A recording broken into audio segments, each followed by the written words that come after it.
Neurot je austrijska kompanija sa tradicijom dugom 115 godina koja nudi najmodernije slušne aparate dostupne na tržištu. Ima više od 260 slušnih centara širom Evrope, od kojih 11 posluje u Srbiji. Na društvenim mrežama sam videla reklamu za Neurot, za slušne aparate, a kako tata ima ozbiljan problem sa sluhom, došla sam ovde da mu zakažem besplatan slušni pregled sa negdje idejom da to bude za njega pravi idealan novogodišnji poklon. Nisam dobro razumeo ljude iz svog bliskog okruženja.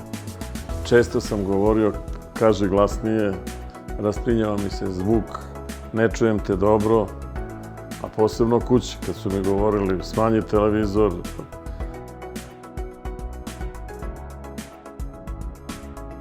Naši klijenti vrlo često kažu mi čujemo, ali ne razumemo. Zato je jako bitno doći kod nas i uraditi govornu audiometriju, odnosno možemo uraditi test razumevanja vašeg govora i izmeriti nivo razumevanja reči i brojeva. Nekako sam to teško prihvatao.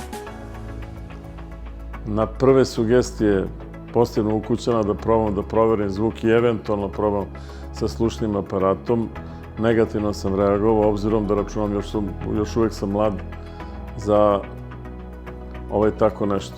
Ali čuo sam da postoje sad i savremeni aparati gde se ne vide bubice koji može da se nosi, može da se koristi, pa sam došao da probam. Po čemu je Neurot jedinstven u Srbiji i na tržištu i uopšte u regionu je govorna audiometrija. Po prvi put u Srbiji u Neuroslušnom centru mogu se raditi govorne audiometrije, odnosno merimo nivo razumevanja govora, odnosno reči i brojeva, što je inače jako bitno za komunikaciju uopšte. Dobar test sluha je preduslov za adekvatan izbor slušnih aparata, odnosno za individualno prilagođavanje slušnih aparata, stanju sluha i uopšte individualnim potrebama naših klijenata. Kada mi je akustičar posle pregleda i testa sluha, merenja audiometrije, objasnio u kojoj meri je oštećen moj sluh, shvatio sam da je vreme da probam sa slušnim aparatom.